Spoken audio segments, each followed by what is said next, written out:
So, if you guys want to introduce any of your cast and crew? Yeah, we'd love to invite up, some of the cast are here this evening. We'd love to invite them all up. If you're in the movie, come up here. If you wrote songs for the movie, come up here. Eric, John. Save some people for the audience.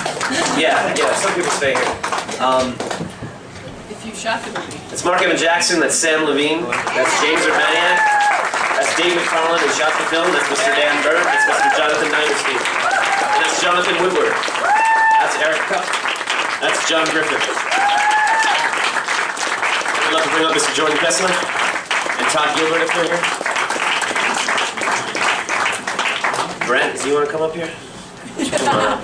Is there anybody left in the audience? Mr. Akram Blacker. Yeah. The reason we're here, Akron Black. Are they here?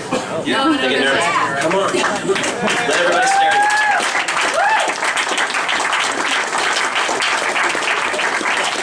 It's too goddamn many of us. So how did you find all these people and figure out to make this whole movie thing? We were either friends or fans of everybody that's up here. Ben Acker and Ben Blacker write an old-time radio show in Los Angeles that a bunch of actors read with suits and scripts and a Foley artist and an orchestra, and some of the actors here on stage are their regulars. If anybody's not here, they'll be here on Monday at 10 a.m. Angela Bettis will be here, Dave Gruber Allen will be here, Tangi Miller will be here. So come All the again. ladies. Yeah, we don't intermingle well. So we were either fans or friends. So, and why did you make this movie there that we saw there? Because Jordan Kessler and I were trying to make a movie together for a long time. He produces in Louisiana. I kept sending him scripts, and he kept saying, "No, this isn't good," or "I don't like it." And there's not enough aliens in that.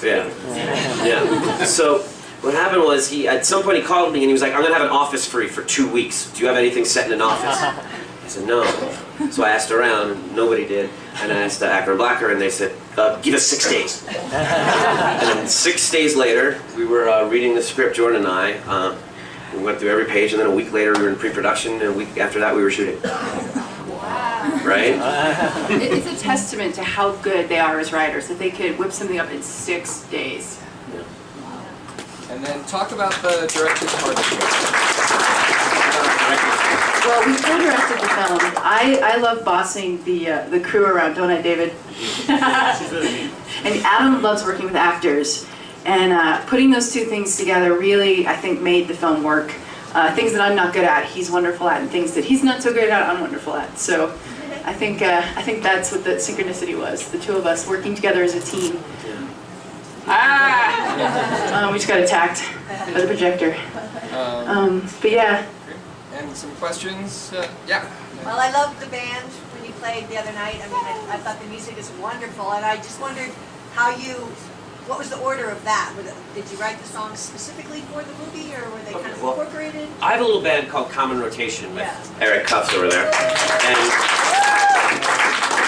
Eric wrote the song 92 Mics that's in the military montage, and we've all been big fans of Dan Byrne for a while. Who's over there who wrote the songs. And he showed up at a screening that we were having for just our friends. We have a mutual friend in common, and we showed it to find out if it was a real movie or not. And Dan was there, and I was really hoping he would want to write songs for it. But I got really drunk and was too nervous to ask him about it. Threw up later. I did throw up. I did. And I guess the next day, I never had the courage to ask him if he wanted to write a song, but the next day in the email was the song that he had written saying, "I was just thinking about the movie, and here's a song if you want it." And it was the song that closes the movie, "I'm Not From Around Here."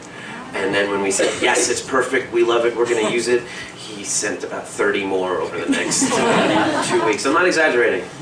I don't know if you want to talk at all about what you were thinking when you wrote it. I wasn't thinking very much, Mike but doesn't go that far. No, it does not. well, there was not that much thought involved. I was just reacting off of the movie that I was lucky to see. So the songs that I have in the movie just came straight out of, seeing it and getting a good hard shot of it. Well said. Yeah. Did you ever think about putting spaceships and attacking? Yeah, there was machines in the during the scene where Brian tells Clark to pull off his face. They had a prosthetic person ready to go with all this stretchy stuff, and we're like, no, don't use that. We just want it to be practical, and then yeah. I didn't have any spaceships free for 2 weeks. It was only an office. Well, that was one of the things with budget that we realized was, we had very little money to do it and very little time, and if we had all this money, I wouldn't want to add in a spaceship. I wouldn't want to add in, crazy effects, because I think that kind of loses the... I like the idea that you kind of don't know if they're kidding sometimes. You don't know if it's real, you don't know if it's fake. It's like when you're in a submarine for a long time, or when you work with people after a long period of time, nicknames start, you don't know how they got them, and in-jokes happen, and you don't know why, and suddenly the fate of the world is less important than that hour lunch you get to have, because that's the highlight of your day. It doesn't matter if the world ends, it might as well if I don't get lunch with my buddy. That's all I have. So, no, I didn't want to... There was even when Clark is talking to his guys, there was supposed to be a special effect that made his voice sound funny. We realized the best choice was just to have him go Flarkin, back.